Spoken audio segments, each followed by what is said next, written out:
Hello, नमस्कार। कोविड-19 के इस मुश्किल घड़ी में बच्चों, हम सभी लोग अपने घरों में रहकर कार्य करने के लिए थोड़ा मजबूर हैं। लेकिन मुंबई महानगर पालिका ने आपको घर बैठे ही पढ़ाने या यूं कहें अध्ययन करने का एक मौका दिया है, जो कि हमारे महानगर पालिका के चैनल द्वारा आपको वीडियो के रूप में लेसन प्रसारित किया जाएगा। और उस लेसन के जो विषय हैं वो आपके स्क्रीन पर दिखाई देंगे और उसके टॉपिक भी आपको स्क्रीन पर ही दिखाई देंगे। तो चलिए शुरू करेंगे हम आज का अपना लेसन।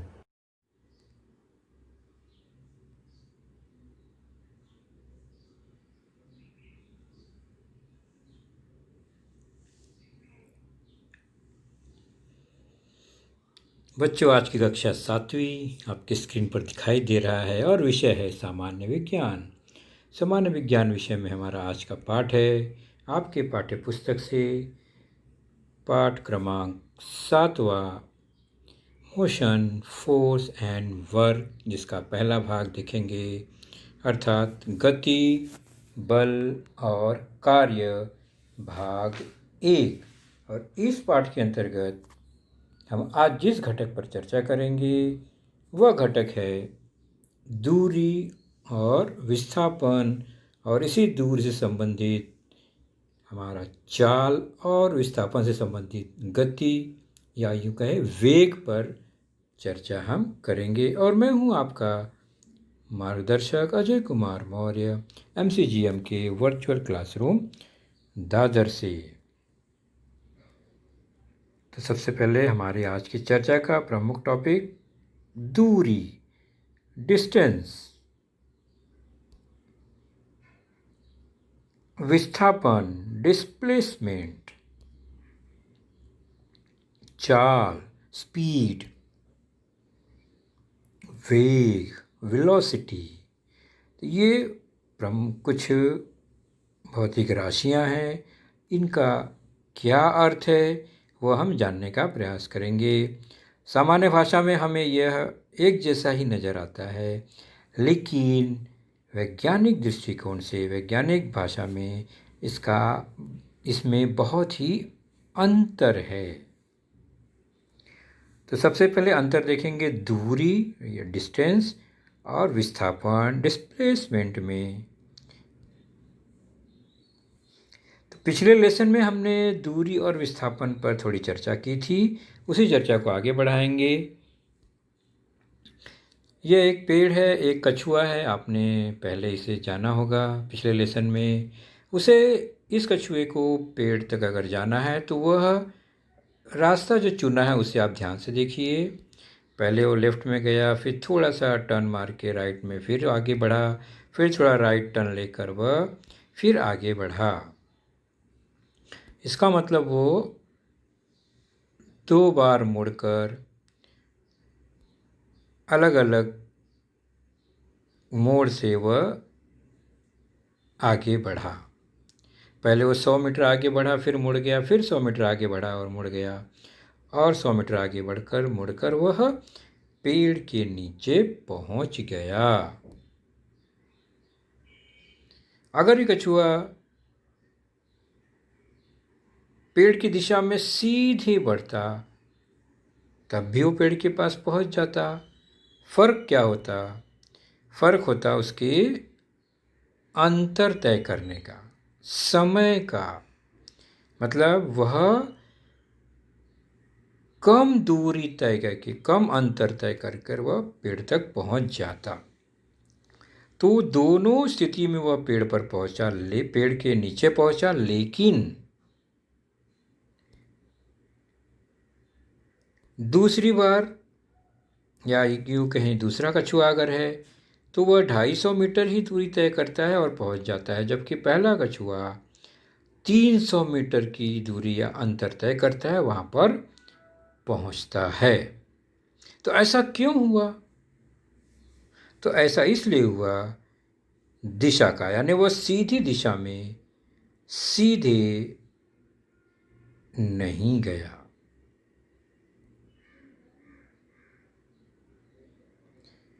अगर सीधी दिशा में जाता तो वह न्यूनतम दूरी यानी कम से कम दूरी तय करता और वहाँ पर पहुँच जाता। और अगर गति समान है दोनों की तो फिर सीधी दिशा में जाने पर वह कम समय में पहुँचता, जल्दी पहुँचता। तो ये जो सीधी दूरी होती है उसी को कहते हैं विस्थापन, डिस्प्लेसमेंट। और यह जो बिना दिशा के यहाँ वहाँ घूमते घामते कुल जितने अंतर तय किया उसको मिलाकर कहते हैं दूरी, डिस्टेंस। तो यहाँ पर विस्थापन है 250 मीटर, यानी पेड़ और कछुए की प्रारंभिक स्थिति की जो सीधी दूरी है वो 250 मीटर ही है, लेकिन कछुआ राम ने घूम फिर कर बिना सीधी दिशा में गए 300 मीटर की दूरी तय किया। तो विस्थापन और दूरी में ये फ़र्क है। विस्थापन जो न्यूनतम दूरी होती है प्रारंभिक स्थिति से अंतिम स्थिति के बीच की सीधी यानी न्यूनतम दूरी, और जो दूरी डिस्टेंस है वह कम अधिक हो सकता है। विस्थापन दो वस्तुओं के बीच का हमेशा, अगर इस स्थिति में हमेशा फिक्स रहेगा, 250 रहेगा। दूरी अलग अलग हो सकती है और घूम फिर के जाने पर दूरी बढ़ जाएगी। तो अब उसे हम प्लेन देखते हैं कैसे गया वह। एक रास्ता, फिर दूसरा रास्ता, फिर तीसरा रास्ता। हमने अभी देखा ये इस तरह से एक कछुआ गया, उसने 3 अलग अलग दूरियां तय की। और अगर सीधी दिशा में अगर वो बढ़ता तो वह जल्दी पहुंचता, कम दूरी तय करता। यहाँ पर हमने देखा और हमने ये जाना कि 250 मीटर और 300 मीटर दो अलग अलग प्रकार की दूरियां तय की गई। यहाँ पर एक सीधी दिशा का ध्यान रखकर अगर तय किया गया वह विस्थापन हो गया उसी दूरी को, और बिना दिशाहीन होकर अगर हमने दूरी तय की तो उसे हम दूरी कहते हैं। तो ये डिस्प्लेसमेंट, विस्थापन में दिशा का ध्यान रखना पड़ता है, दूरी में दिशा का विचार नहीं किया जाता।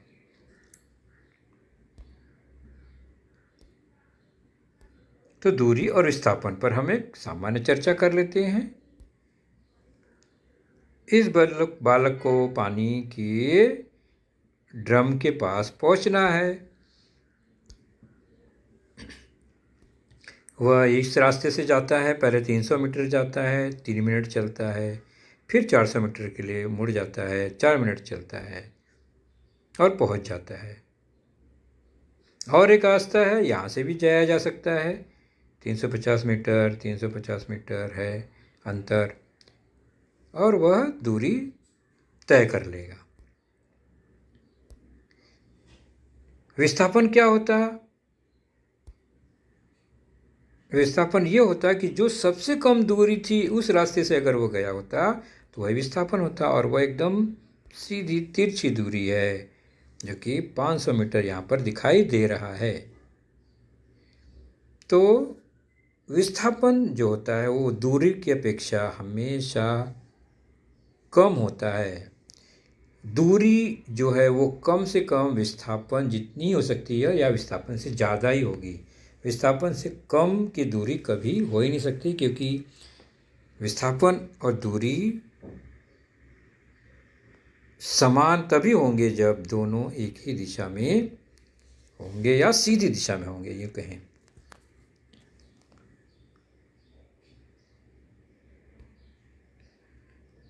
और दूरी को इकाई मीटर में ही नापते हैं। सामान्य तौर पर इसकी इकाई मीटर है, क्योंकि वो अंतर है, अंतर को मीटर से ही नापते हैं। विस्थापन भी अंतर है तो उसकी इकाई भी मीटर ही होगी। लेकिन दूरी में दिशा का ध्यान नहीं रखा जाता, इसलिए वह अदिश राशि है, यानी दिशाहीन।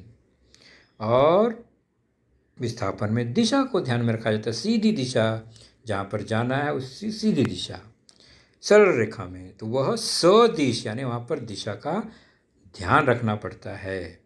तो दिशा का ध्यान रखकर जो यहाँ पर परिमाण दिखाया गया वह है विस्थापन, वह सदिश राशि है और दूरी अदिश राशि है।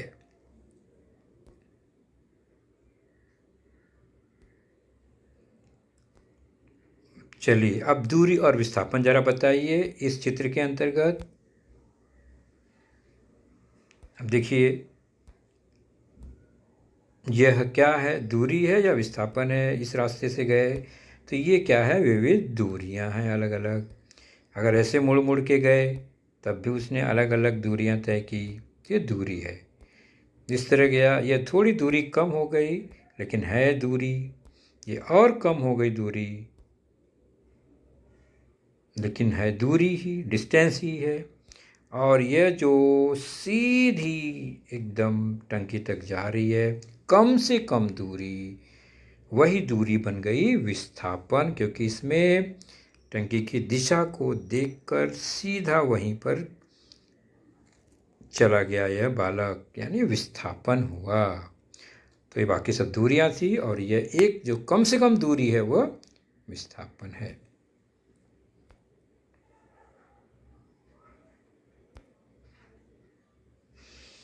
तो अगर इसे लिखना है शब्दों में तो कैसे लिखेंगे कि किसी गतिशील वस्तु द्वारा दिशा का विचार न करते हुए प्रत्यक्ष रूप में तय की गई मार्ग की लंबाई यानी अंतर को दूरी कहते हैं। यानी वो जितना दूर वास्तव में चला वह दूरी है, जितना अंतर उसने तय किया वास्तव में वह दूरी होता है और यह अदिश राशि है। और विस्थापन क्या है फिर, किसी गतिशील वस्तु द्वारा प्रारंभ स्थान से अंतिम स्थान तक पहुंचने के लिए एक ही दिशा में यानी बिना दिशा बदले तय की गई न्यूनतम दूरी यानी जो सबसे कम से कम दूरी है उसी को विस्थापन कहते हैं। विस्थापन को व्यक्त करने के लिए दूरी यानी अंतर को तो देखना ही है, दिशा का भी विचार किया जाता है। इसलिए विस्थापन जो है एक सदिश राशि है और दोनों की इकाई मीटर ही है, ये हमने जाना, क्योंकि वो तो अंतर ही नापना है तो मीटर ही है, चाहे ऐसा सिस्टम हो चाहे एमकेएस पद्धति हो। चलिए एक उदाहरण और ध्यान से देखिए। ए और बी दो स्थान हैं, किसी पहाड़ी नुमा स्थान है और रास्ता कुछ इस तरह से है, घूम के रास्ता बना हुआ है। अगर ए से चलना शुरू करते हैं इस रास्ते से तो घूमते मुड़ते चलते हम पहुंच जाते हैं बी तक, और यह जो रास्ता है वो 50 किलोमीटर का अंतर है इसमें, तो इसे कहते हैं दूरी, यानी कुल दूरी जो तय किया गया वो 50 किलोमीटर अंतर है। लेकिन अगर वह ए बी की ओर सीधी दिशा में जाता तो वह जो अंतर है वह 3 किलोमीटर ही है। तो यह न्यूनतम अंतर क्या हुआ, विस्थापन हुआ। यानी ए से बी पहुंचने का जो न्यूनतम अंतर होता है वह विस्थापन है, चाहे वह तय किसी भी रास्ते से किया गया, लेकिन विस्थापन जो है वो न्यूनतम ही कहलाएगा। 50 किलोमीटर तय किया लेकिन विस्थापन 3 ही किलोमीटर का हुआ, ये ध्यान रखेंगे। अब आप बताओ यहाँ पर विस्थापन कितना है और दूरी कितना है। ए से कोई पिंड चलना शुरू किया और वह इस रास्ते से चलना शुरू किया और वह घूम कर इतना लंबा रास्ता वापस उसी जगह पर पहुंच गया और रास्ते की कुल जो लंबाई है वह है 50 किलोमीटर। अब मुझे बताओ इसमें इस पिंड ने कितनी दूरी तय की, तो 50 किलोमीटर की दूरी तय की। Very good. मुझे बताइए कि इस पिंड का विस्थापन कितना हुआ। यानी शुरू में कहाँ था और अंत में कहाँ पहुँचा, और अब जहाँ पहुँचा वहाँ से पहले की कम से कम दूरी कितनी है, तो उसी स्थान पर वो पहुँच गया, तो वह अंतर तो 0 हो गया। तो क्या यहाँ विस्थापन है? यहाँ विस्थापन नहीं हुआ, क्योंकि वहीं पर वो खड़ा है फिर से। तो विस्थापन यानी वो अंतर तो 0 है, लेकिन दूरी उसने तय की 50 किलोमीटर। अब इसी दूरी और इसी विस्थापन से चाल और वेग का अंतर आपको समझ में आ जाएगा। चाल, तो चाल कहते हैं किसी पिंड द्वारा इकाई समय में तय की गई कुल दूरी को, यानी दूरी कुछ निश्चित समय में अगर तय किया गया है तो वह चाल होती है, स्पीड होती है। तो चाल को व्यक्त करना है तो उसने कितनी दूरी तय की और कितने समय में तय किया, उसका अनुपात ले लेते हैं, तो ये बन जाता है चाल, स्पीड, दूरी बटे समय। और इकाई क्या होगी चाल की? तो ये व्युत्पन्न राशि है, मूलभूत राशि नहीं है, क्योंकि दो राशियों का ये संयोग से बना हुआ है। तो दूरी की इकाई मीटर है और समय की इकाई सेकंड है। तो मीटर प्रति सेकंड, मीटर बटे सेकंड को मीटर प्रति सेकंड कहा जाता है। m और s लिख सकते हैं हम। वेग क्या है फिर? तो चाल में संबंध दूरी का आता है, दूरी बटे समय। वेग में किसका संबंध आएगा? तो किसी पिंड द्वारा इकाई समय में निश्चित दिशा में, यानी एकदम निश्चित सीधी दिशा में तय की गई न्यूनतम दूरी, यानी यहाँ पर विस्थापन का मान है। तो इकाई समय में हुए विस्थापन को ही वेग या वेलोसिटी कहते हैं। अर्थात वेग बराबर ये अंतर, यानी कम से कम अंतर विस्थापन बटे समय। तो ऊपर दूरी बटे समय था, नीचे विस्थापन बटे समय है। इकाई वही है, विस्थापन के लिए भी मीटर, सेकेंड और समय के लिए सेकंड। तो मीटर प्रति सेकंड, मीटर बटे सेकंड। तो वेग की इकाई भी मीटर प्रति सेकंड, चाल की इकाई भी मीटर प्रति सेकंड। अब मुझे बताओ, चाल में दूरी का प्रयोग है, वेग में विस्थापन का प्रयोग है। दूरी जो है वो अदिश राशि है, विस्थापन जो है वो सदिश राशि है। तो बताओ चाल और वेग में कौन सदिश हुआ, कौन अदिश हुआ? पहचान सकते हैं, दूरी अदिश है तो चाल भी अदिश है, विस्थापन सदिश है तो वेग भी सदिश राशि होगी। तो चाल की इकाई मीटर प्रति सेकेंड, वेग की इकाई भी मीटर प्रति सेकेंड। चाल जो है वो अदिश राशि है, वेग जो है वो सदिश राशि है।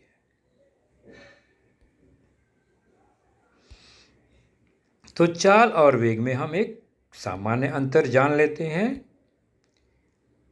तो चाल निकालना है तो कुल तय दूरी बटे लगा समय, वेग ज्ञात करना है तो विस्थापन कितना हुआ उतना और लगा समय। दूरी अदिश है, विस्थापन सदिश है, हमने देखा। तो चाल तथा वेग दोनों की इकाई एमकेएस प्रणाली में मीटर प्रति सेकेंड है, ये हमने देखा। जबकि चाल एक अदिश राशि है और वेग सदिश राशि है।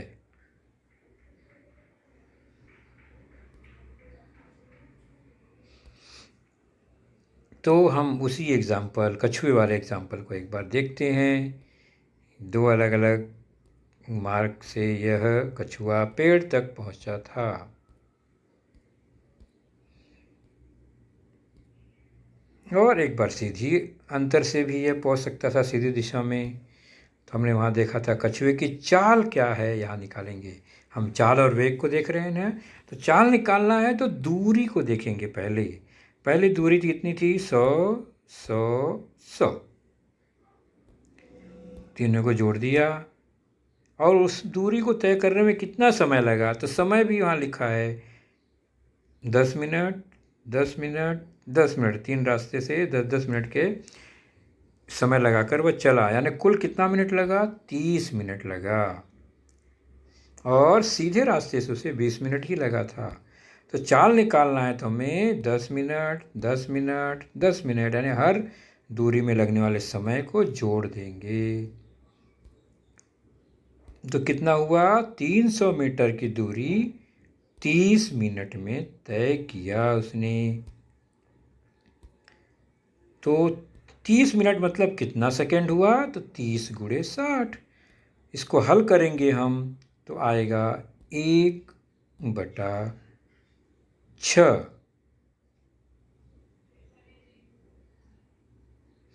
तो 1/6 हो गया कछुए की चाल। इसको दशमलव भिन्न में निकालेंगे तो 0.17 मीटर प्रति सेकंड है। तो चाल हो गई 0.17 मीटर प्रति सेकंड। बहुत धीमी चाल है ना इसकी, कछुए की। तो 0.17 मीटर प्रति सेकंड चाल हो गई इसकी।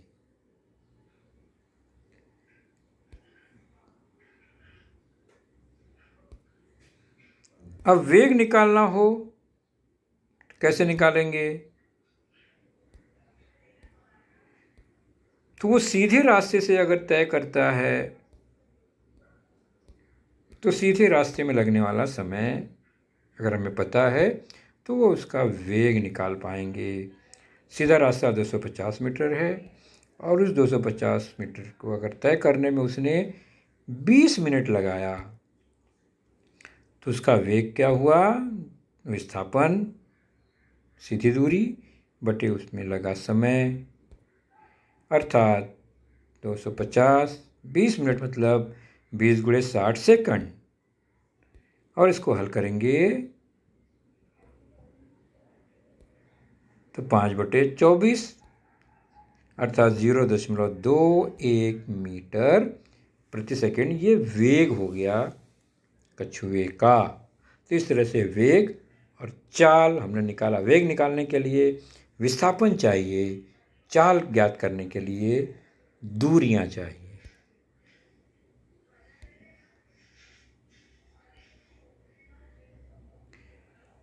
तो हमने वेग और विस्थापन में वेग और चाल में अंतर समझा। अब चलते हैं औसत वेग और तात्कालिक वेग। बस सिंपल सी बातें हैं ये, बहुत रटने की ज़रूरत नहीं है, बहुत आसानी से समझ सकते हैं। ध्यान से देखिए, ये एक सीधा रास्ता है। तो सीधा रास्ता है तो यहाँ पर चाल नहीं, यहाँ पर वेग ही वेग होगा। एक स्थान है रास्ते पर ए, दूसरा स्थान है बी, तीसरा स्थान है सी और चौथा स्थान है डी। ये जगह है इस रास्ते पर। उनके बीच में अंतर है। ये गाड़ी ए से अगर चलना शुरू करती है, ए और बी के बीच की दूरी 10 किलोमीटर है, बी से सी के बीच की दूरी भी 10 किलोमीटर है और सी से डी की दूरी अगर 20 किलोमीटर है और गाड़ी ने चलना शुरू किया ए से, वह बी तक पहुंचा और वहां पहुंचने में 10 मिनट लगा। फिर सी तक पहुंचा, लेकिन अब उस गाड़ी को 20 मिनट लग गया और सी से डी जाने में 30 मिनट लगा।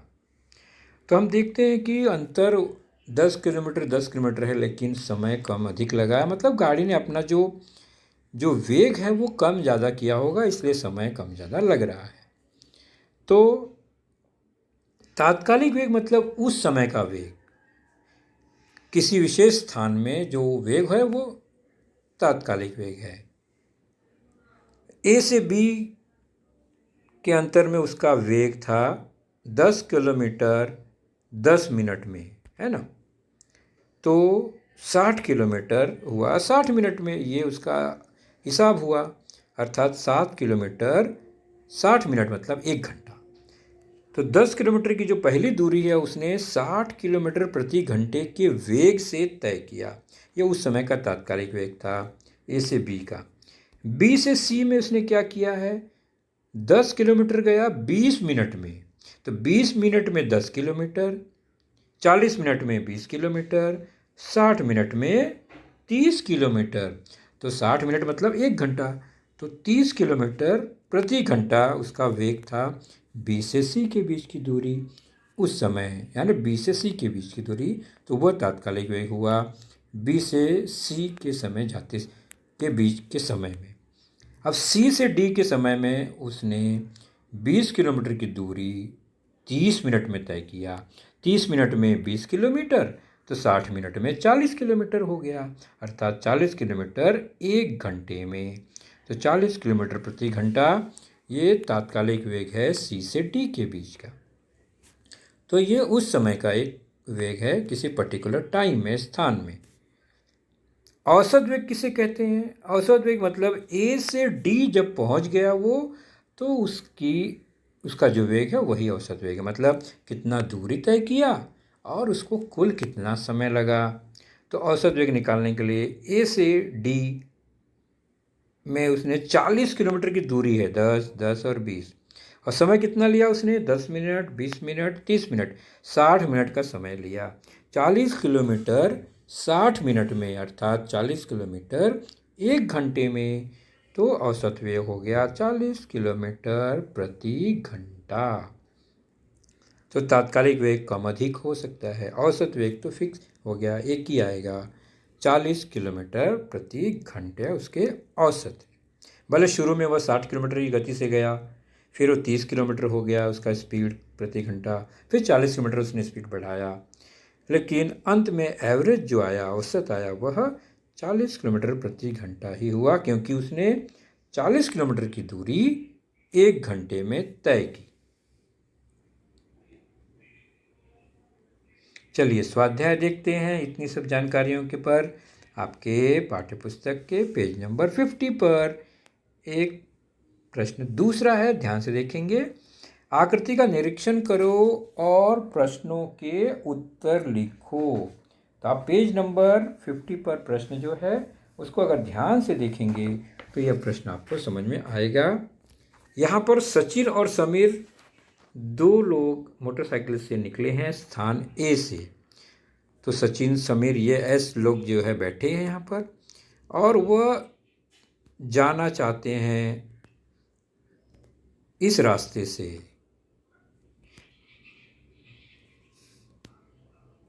वो ए से शुरू करेंगे अपना सफ़र, और रास्ते में एक स्थान बी आता है, एक सी, एक डी आता है, एक ई आता है, बी पर एक रास्ता है, और यहाँ पर जो रास्ते हैं उनके बीच का अंतर है स्थान का, देख रहे हैं 3-3 किलोमीटर पर यह जगह है। यानी ए से बी 3 किलोमीटर, बी से डी 3 किलोमीटर, और डी से ई भी 3 किलोमीटर है। बी पर एक मोड़ है, दूसरा रास्ता आके मिलता है वहाँ से, वो सी की ओर जाता है, वो 4 किलोमीटर का दूरी है उसका, और सी से फिर डी पर वही रास्ता आता है घूमकर, 5 किलोमीटर अंतर है उसका, और फिर डी पर से ई वापस 3 किलोमीटर है ही है। तो सचिन और समीर क्या करते हैं, वो रास्ता तय करना शुरू करते हैं और रास्ता बदल देते हैं, इस रास्ते से जाते हैं। कौन से रास्ते से जा रहे हैं? वो ए से शुरू करते हैं, बी तक तो सीधा जाते हैं, और फिर वो सी की ओर चले जाते हैं, फिर टी पर आते हैं, फिर ई पर तय पहुँचते हैं। तो ये उन्होंने घूम कर रास्ता तय किया। तो ए से ई वो चाहते तो सीधे जा सकते थे, लेकिन उन्होंने घूम कर रास्ता तय किया। तो 2 अलग अलग दूरियां हो गई। यहाँ पर प्रश्न में पूछा गया है कि इस रास्ते को तय करने में अगर उन्हें 1 घंटा लगा ए से ई पहुंचने में, तो प्रत्यक्ष दूरी कितनी तय की, और विस्थापन बताइए। वो समय उन्होंने 1 घंटा ही दिया है, तो दूरी क्या है और विस्थापन क्या है ये बताना है हमें। समय 1 घंटा लगा था, तो दूरी हो गई, उन्होंने कौन कौन से रास्ते तय किए? 3 किलोमीटर, 4 किलोमीटर, 5 किलोमीटर, फिर 3 किलोमीटर, यानी कुल रास्ता कितना तय हुआ उनका? 3, 4, 5, 3, 15 किलोमीटर। यह कुल दूरी तय हो गई उनकी। तो चाल क्या होता है? दूरी बटे समय। तो 15 बटे समय 1 घंटा, तो 1 घंटे में 15 किलोमीटर, तो चाल हो गई 15 किलोमीटर प्रति घंटा। सिंपल सा हिसाब। विस्थापन क्या होगा? तो विस्थापन मतलब ए से ई की न्यूनतम सीधी दूरी, तो सीधी दूरी कितनी है? 3 3 3, मतलब ऐसे ये रास्ता है 3 3 3, अर्थात 9 किलोमीटर विस्थापन हो गया। तो वेग क्या होगा? विस्थापन, और समय 1 घंटा लगा है, तो उस हिसाब से वेग हो गया 9 किलोमीटर 1 घंटे में, अर्थात 9 किलोमीटर प्रति घंटा। तो वेग 9 किलोमीटर प्रति घंटा है उनका। भले ही वो 15 किलोमीटर की चाल से चले हों, लग रहा है बहुत तेज़ी से गए, लेकिन अंत में उनका जो वेग मिला हुआ है 9 किलोमीटर प्रति घंटा, मतलब 9 किलोमीटर दूरी तय करने में उन्होंने 1 घंटा लगाया। सीधी दूरी तय करने में उन्हें कम समय लगना चाहिए था। तो इस तरह से यह हमें प्रश्न 2 के कुछ हल मिले। तो बच्चों, आपने देखा आज का लेसन, उसके प्रमुख मुद्दों को ध्यान से बार बार दोबारा देखकर समझने का प्रयास कीजिए, क्योंकि एक बार देखने पर किसी को भी वो पूरा मुद्दा समझ में नहीं आता। तो जैसे ही हम 2 बार 3 बार देखेंगे तो हमें वह समझ में आने लगेगा। और इसके आगे की जानकारी जो होगी बच्चों, वह निश्चित ही हमारे अगले वीडियो में होगी। तो उस वीडियो को देखने के लिए, उसकी सूचना प्राप्त करने के लिए जो नीचे सब्सक्राइब का बटन होता है उसे ज़रूर प्रेस कीजिए और नोटिफिकेशन ऑन रखिए, ताकि जैसे ही हमारा लेसन चैनल पर डाला जाएगा आपको वह तुरंत प्राप्त होगा। तो अपना ख्याल रखिए, सुरक्षित रहिए। Thank you.